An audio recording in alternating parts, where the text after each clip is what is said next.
Salam alaikum. Donc, le voici, l'enregistrement concernant la perméabilité membranaire plasmique. Donc, la membrane plasmique, dans son pôle apical ou la autre, peut présenter des échanges entre les deux milieux intra- et extracellulaires grâce à deux processus. Le premier est le processus perméatif, le deuxième est le processus cytotique. Les processus perméatifs, c'est lorsque vous avez des échanges de molécules de petits poids et les ions, sans déformation de la membrane plasmique, sans repli, sans formation de vésicules. Et cela va se passer soit avec consommation d'énergie ou là sans consommation d'énergie. Donc vous aurez le transport actif et le transport passif.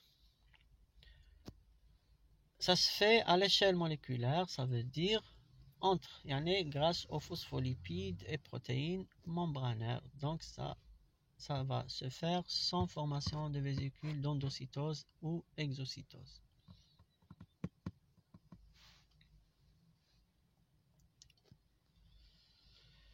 Deuxièmement, les processus cytotiques. Donc ça va se faire avec déformation de la membrane plasmique. Ça concerne les molécules de grand poids.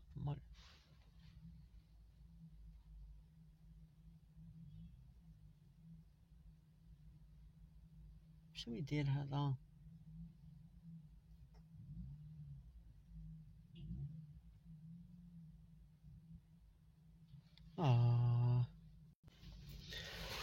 Donc, processus cytotique va se faire grâce à des déformations membranaires pour former des vésicules d'endocytose ou l'exocytose. Concerne les molécules de grand poids moléculaire. Donc, c'est parce que lorsque la molécule est de grande taille, elle ne va pas pouvoir traverser entre les phospholipides ou à travers les perméases ou les pompes membranaires. Donc, il lui faudrait une déformation de la membrane pour former des vésicules d'endo ou l'exocytose. Commençons par les transports perméatifs. La membrane va permettre à certaines molécules de traverser, soit entre les phospholipides simplement, ou grâce aux perméases, il y a les protéines membranaires. Donc, vous avez d'abord les transports perméatifs passifs, ça veut dire sans consommation d'énergie et suivant le gradient de concentration. Vous avez la diffusion simple, elle est passive sans perméase, elle est bidirectionnelle, il y en a intra vers l'extra ou de l'extra vers l'intracellulaire. Dans le sens du gradient de concentration, il y en a depuis le milieu plus concentré vers le milieu moins concentré. Vous avez l'exemple de l'urée, l'éthanol, le glycérol, le benzène. Il y en a généralement les molécules liposolubles, puisque la membrane plasmique, c'est une bicouche lipidique, donc elles doivent être liposolubles pour traverser facilement. Sinon, vous avez la molécule d'eau qui est très petite, qui va pouvoir traverser par le phénomène d'osmose entre les phospholipides, mais très lentement parce qu'il n'est pas liposoluble. Et vous avez les gaz comme l'oxygène et le CO2.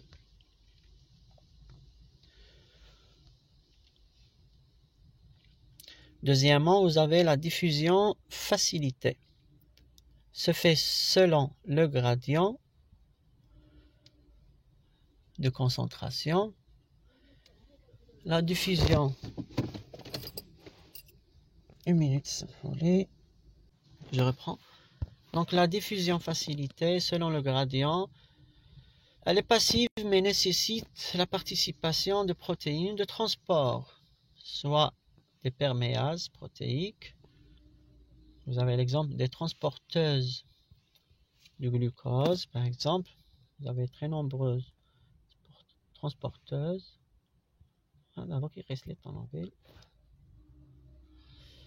Et les molécules d'eau. Donc vous avez des perméases spécifiques aux H2O, comme les aquaporines. Les aquaporines, c'est des protéines membranaires nécessaires pour le passage des molécules d'eau.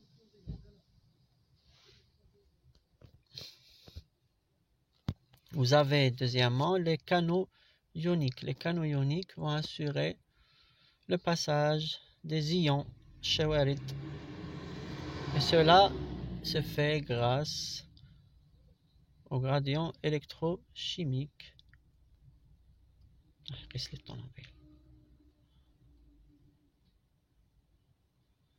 Donc les canaux ioniques présentent une diffusion accélérée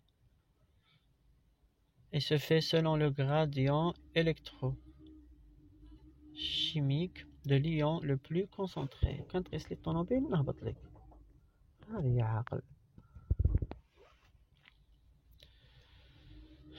Donc canaux ioniques, donc CI, c'est canaux ioniques, potentiel dépendant. Potentiel dépendant. Donc ouverture des ions puisque les canaux se ferment et se réouvrent. Donc les canaux ioniques s'ouvrent grâce au potentiel membranaire. Potentiel de la membrane, yani la dépolarisation membranaire.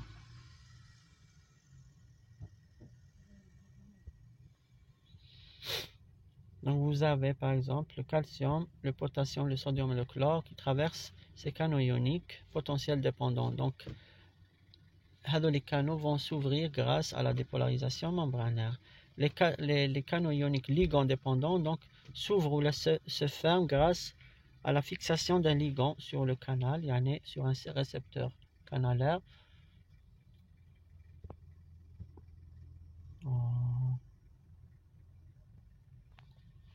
Donc lors d'une fixation d'un médiateur chimique ou une hormone, le canal va s'ouvrir.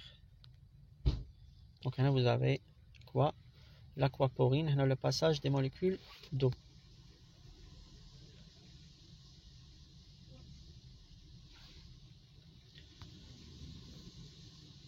On passe. Transport perméatif actif. Ça va se faire, il est actif, yani ça nécessite la consommation d'énergie parce que les molécules vont traverser contre leur gradient de concentration. Donc, il faut une consommation d'énergie.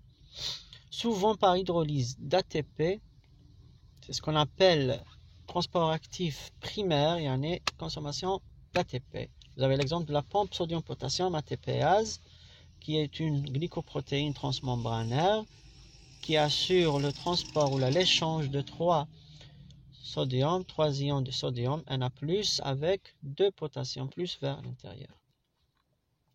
Avec hydrolyse d'une ATP, le transport actif maintient le gradient de concentration sodium-potassium de part et d'autre de la membrane plasmique. Donc c'est grâce à la pompe sodium-potassium que vous avez le gradient de concentration. Sans pompe, vous allez avoir une concentration égale du sodium intra- et extracellulaire, une concentration égale, équilibrée du potassium intra- et extracellulaire. Donc, c'est la pompe sodium-potassium qui va créer ce gradient. Donc, à l'âge qu'il y a un gradient ou la différence de concentration du sodium ou du potassium entre intra- et extracellulaire, c'est grâce à l'activité de cette pompe sodium-potassium ou la haute.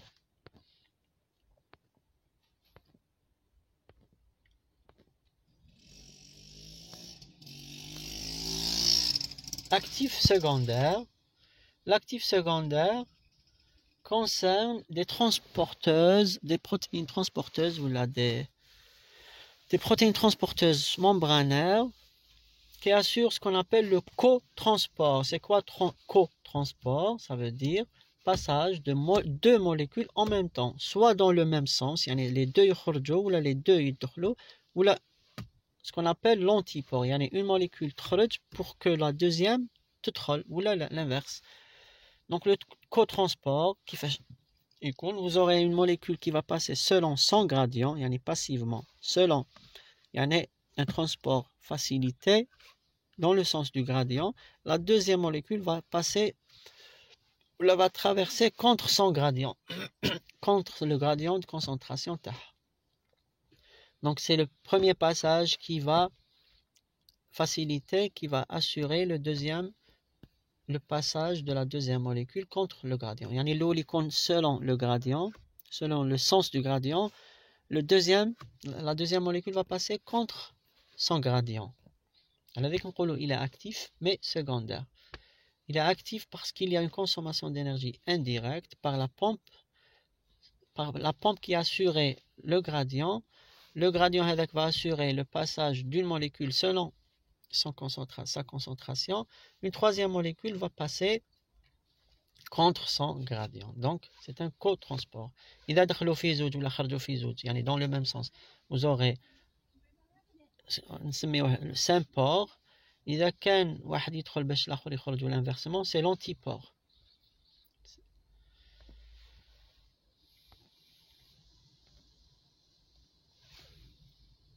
Vous avez une vidéo à voir après. Deuxièmement, grand B, les transports cytotiques. Transport cytotique. Donc, il faut qu'il y ait une déformation membranaire pour envelopper la molécule à faire intérioriser ou la extérioriser. Vous avez ce transport concerne les molécules de grand poids moléculaire. Ça va se faire dans des vésicules de transport avec participation du cytosquelette et consommation d'énergie. D'abord, vous avez l'endocytose, donc vers le milieu intracellulaire, dans des endosomes, des vésicules d'endocytose. On a deux types, endocytose non spécifique et endocytose spécifique. Endocytose non spécifique, d'abord, on a la pinocytose, c'est endocytose de molécules et de solutés, donc la cellule comme si qu'elle va boire un soluté mahloul dans des vésicules de pinocytose. Deuxièmement, vous avez la phagocytose. C'est une capture de particules solides ou de débris cellulaires, extracellulaires bien sûr, des bactéries, des cellules mortes, des corps étrangers, des agents pathogènes, des virus, dans des phagosomes. Les phagosomes, c'est des vésicules d'endocytose phagocytaire. La cellule mange. Elle est spécifique, le pouvoir est spécifique à quelques cellules phagocytaires comme les monocytes. Bon, les monocytes ne phagocytent pas, mais doivent se différencier ou se transformer en macrophages pour devenir phagocytaires. Et vous avez les leucocytes neutrophiles, les globules blancs, les polynucléaires neutrophiles. La phagocytose fait à deux étapes. L'ingestion, l'ibtila, et la digestion, c'est logique. Vous avez d'abord une adhésion membranaire sur des récepteurs. La cellule phagocytaire va reconnaître le corps étranger. Vous aurez deuxièmement formation de pseudopodes, l'erjul kadiba, et la séquestration, donc et vous aurez après, le corps étranger va être enveloppé par la membrane plasmique. On va une vacuole ou la vésicule de phagocytose. Donc formation de phagosome, puis le phagosome va se fusionner avec un lysosome primaire ou un lysosome secondaire, les enzymes nécessaires à la dégradation ou à la digestion de ce corps étranger. Il n'y a qu'un étranger bien sûr. Il y a ce substrat ou ces molécules à digérer.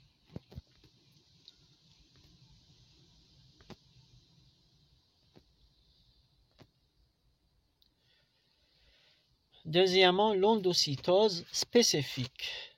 Donc, elle concentre des molécules spécifiques extracellulaires dans la cellule. Elle va les capter par des récepteurs spécifiques. Vous avez dans des vésicules, l'endocytose spécifique va se faire dans des vésicules recouvertes de clatrine sur leur face interne, la clatrine ou la cavioline. Donc là, vous avez la membrane plasmique. C'est des puits recouverts. Ferme la clatrine en dedans. En bas, vous avez formation d'une vésicule recouverte la clatrine. En bleu, c'est des récepteurs spécifiques. Le rouge, c'est le ligand. C'est la substance qu'on veut concentrer ou la capter. Les renfles, le milieu extracellulaire, on va les capter, les concentrer dans des puits, on va les recouvrir dans des vésicules d'endocytose spécifiques. En bas de la clatrine va se libérer et vous avez la molécule en rouge concentrée dans la cellule et qui va gagner l'appareil de Golgi. C'est des puits recouverts. Bir. C'est la clatrine.